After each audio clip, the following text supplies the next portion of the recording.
अस्सलाम वालेकुम, मेरा नाम है ज़हीर अब्बास ते तुसी वेख रहे हो पाकिस्तानी ढाबा टीवी।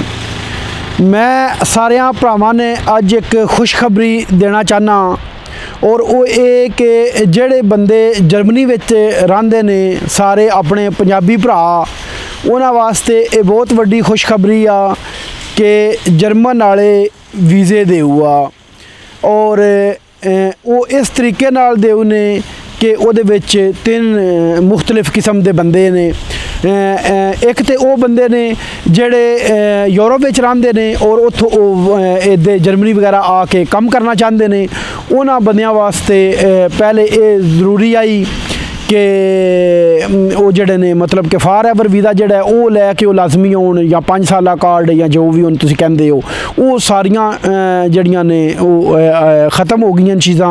और हुण तुसी जितने भी भरा अपने यूरोप विच आए ने वो सारे जिन्हां को वीज़ा है भावें वो 6 महीनों का है, भावें वो साले का है, भावें 2 सालों का है, भावें वो अजील उत्ते मिले है या कम बेस ते मिले है या जिहड़ी भी वजूहात तो मिले है, वो सारे भरा तुसी जर्मनी आके ते अपनी किस्मत आजमा सकते हो।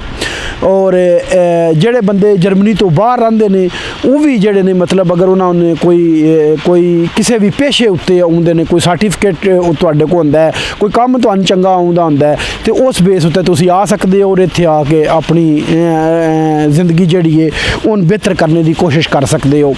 फिर ठीक है, ये भी जरूरी नहीं है कि तुहाडे को पहले जेड़ा है वो जर्मनी काम लभे तो फिर तुहानूं वीज़ा लभेगा, वीज़ा उंज ही लभ जाएगा। ठीक है, और तुसीं इत्थे आके 6 महीने जेड़े विच अपनी ज़बान सीख लवो दे इन्हां दी और जेड़ा कम शम अपना वो भी टुट लो दे।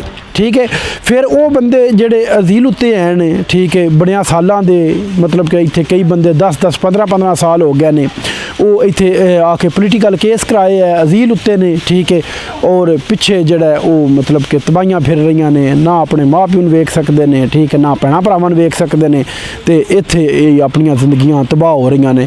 उन्हां वास्ते बड़ी वड्डी खुशखबरी आ कि जेड़े मतलब कि इत्थे जिन्हां केस कराए है और केस भी जिन्हां दे ख़त्म हो गए ने, जिन्हां नूं डोलडंग लगी है। ठीक है, और डोलडंग भी हो कि जिहदे उत्ते डिपोर्ट का भी डर हुंदा, मतलब वो सिर्फ डिपोर्ट वास्ते ही हुंदी है।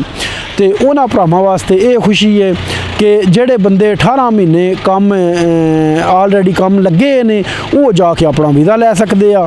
ठीक है, और वो वीज़ा जोड़ा वो हुण कम वाले में चेंज हो जाएगा, वो झील वाला जो सिस्टम है वो ख़त्म हो जाएगा। ठीक है, दूजे वो बंदे ने जिन्हां कोल कम भी कोई नहीं, ठीक है, कम किया भी कोई नहीं और झील उत्ते ही ने और डोलडंग भी लगी है, तो उन्हां वास्ते ये भरावां वास्ते खुशखबरी है कि अपना कोई काम टूट लवो। ठीक है, काम का एग्रीमेंट लैके, ठीक है, तो तुसी वो अपना मतलब नाल ज़बान का माड़ा चंगा शुरू कर लवो तो ये तुहाडा वीज़ा जोड़ा वो भी चेंज हो जाएगा। ठीक है, मतलब कि जेड़े अजील उत्ते कम लगे उन्हां दा भी हो जाएगा, जेड़े अजील उत्ते नहीं कम लगे उन्हां दा भी हो जाएगा। फ़र्क सिर्फ इन्ना है कि जिन्हां पहलों कम किए उन्हां दा हुण हो जाएगा तो जिन्हां हुण शुरू करना है उन्हां नहीं होवेगा कि तकरीबन 3 महीने गल बनी 18 महीने वो कम करना पवेगा। ठीक है, उस तो बाद जोड़ा वो वीज़ा उन्हां दा दूजा चेंज हो जाएगा।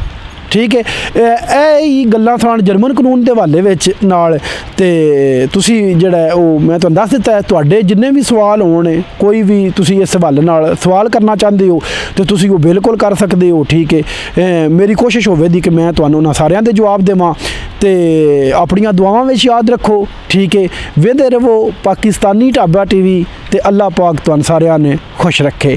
आमीन।